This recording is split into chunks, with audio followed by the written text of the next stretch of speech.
Hello students, how are you. आज की हिंदी कक्षा में आप सबका स्वागत है। सभी बच्चे अपनी कौशल हिंदी व्याकरण एवं रचना भाग 2 की पुस्तक एक रफ कॉपी और पेंसिल लेकर बैठ जाएं और ध्यानपूर्वक आज का सेशन अटेंड करें। हमारा आज का टॉपिक है पाठ नंबर 10, पर्यायवाची शब्द। पर्यायवाची शब्द यानी सिनोनिम्स। इस टॉपिक को शुरू करने से पहले हम कुछ शब्दों और वाक्यों की सहायता से इसे समझने की कोशिश करते हैं। तो देखिए बेटा, यहाँ पर पहला चित्र किसका है? जी हाँ, पेड़ का। पेड़ यानी ट्री। पेड़ को हम और क्या क्या कहते हैं? पेड़ को हम वृक्ष और तरु भी कहते हैं।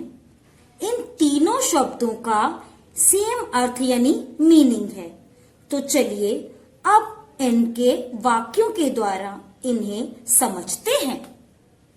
यह एक पेड़ है, यह एक वृक्ष है, यह एक तरु है। तो बेटा, आपने पढ़ा कि पेड़, वृक्ष, तरु ये तीनों शब्द लिखने और पढ़ने में अलग अलग हैं, लेकिन इन तीनों शब्दों का एक ही मतलब है, यानी कि पेड़। तो चलिए अब एक और उदाहरण द्वारा इसे समझते हैं। यह किसका चित्र है? जी हाँ, घर का। घर यानी होम। घर को हम और क्या क्या कहते हैं? घर को भवन और मकान भी कहते हैं। तो चलिए वाक्यों के द्वारा हम इसे समझते हैं। यह घर सुंदर है, यह भवन सुंदर है, यह मकान सुंदर है। तो बेटा, आपको पता चला कि घर, भवन, मकान ये तीनों शब्द लिखने और पढ़ने में अलग अलग है, लेकिन इन तीनों शब्दों का मीनिंग सेम है, यानी कि घर। अब सभी बच्चे अपनी बुक का पेज नंबर 45 खोल लीजिए। चलिए बुक में दी गई कुछ उदाहरणों के द्वारा हम पर्यायवाची शब्दों को और अच्छी तरह समझते हैं। इस पहले चित्र को देखिए। यह किसका चित्र है?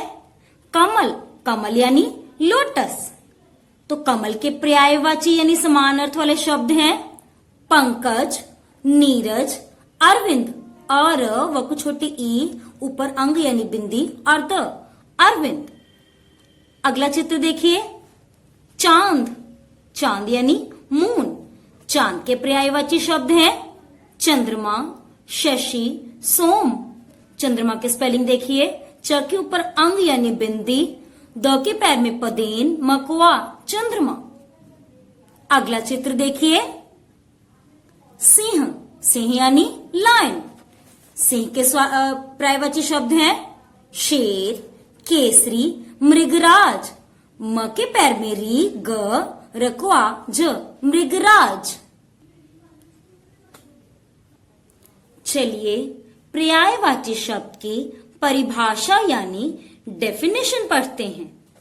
वे शब्द जिनके अर्थ समान हों पर्यायवाची यानी समान अर्थ वाले शब्द कहलाते हैं।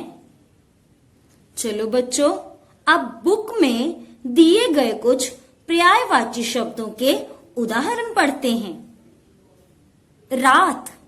रात का पर्यायवाची शब्द है निशा, रजनी, यामिनी। यकुआ, मको छोटी ई, नको बड़ी ई, यामिनी। अगला शब्द फूल। फूल के पर्यायवाची शब्द हैं सुमन, पुष्प, पक छोटी ऊ, आधा श षटकोण और प, पुष्प, कुसुम। माता, जननी, अम्बा, मां। कपड़ा। वस्त्र, व आधा स, त्र, वस्त्र। चीर, वसन। हाथी के पर्यायवाची देखिए, गज, कुंजर, हस्ती।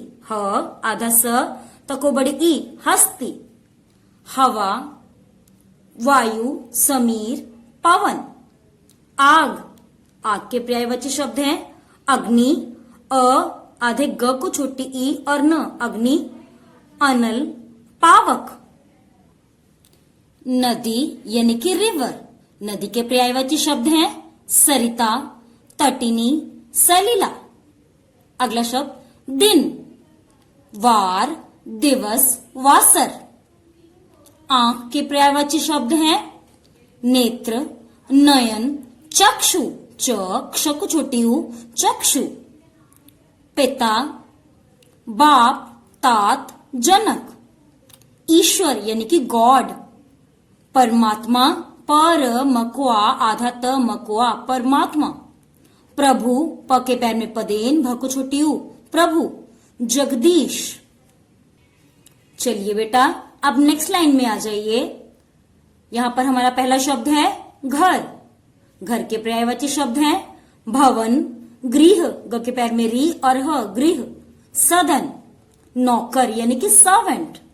सेवक, दास, परिचारक। स्त्री, आधा स त्र को बड़ी ई, स्त्री यानी कि वुमेन। महिला, ललना, नारी। पेड़, पेड़ के पर्यायवाची शब्द हैं वृक्ष, व के पैर में री, क्ष, वृक्ष। तरु, विटप। अगला शब्द वन, वन यानी कि जंगल, इसके पर्यायवाची शब्द हैं जंगल, कानन, अरण्य, और आधान य, अरण्य। अगला शब्द सर्प, सर्प यानी सांप, जिसे हम स्नेक बोलते हैं। नाग, सांप, भुजंग। धरती, धरती के पर्यायवाची शब्द हैं भूमि, पृथ्वी, प के पैर में री, आधा थ, व को बड़ी ई, पृथ्वी। और वसुधा।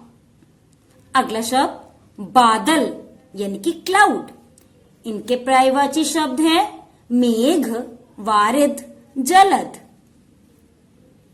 जल, जल के पर्यायवाची शब्द हैं पानी, नीर, वारी। पर्वत, पर्वत के पर्यायवाची शब्द हैं नग, गिरी, पहाड़। कमल, पंकज, नीरज, जलज। इच्छा यानी कि विश, इनके पर्यायवाची शब्द हैं चाह, कामना, लालसा। तो बेटा, आज की इस कक्षा में हमने पाठ नंबर 10 पर्यायवाची शब्दों की परिभाषा और इसके उदाहरणों को पढ़ा और समझा। तो बेटा, अब आपने इस पाठ की अच्छी तरह रिवीजन करनी है और इसके पर्यायवाची शब्दों को अच्छी तरह पढ़ना है। अगली कक्षा में हम फिर मिलेंगे। घर पर रहिए, स्वस्थ रहिए। Good bye.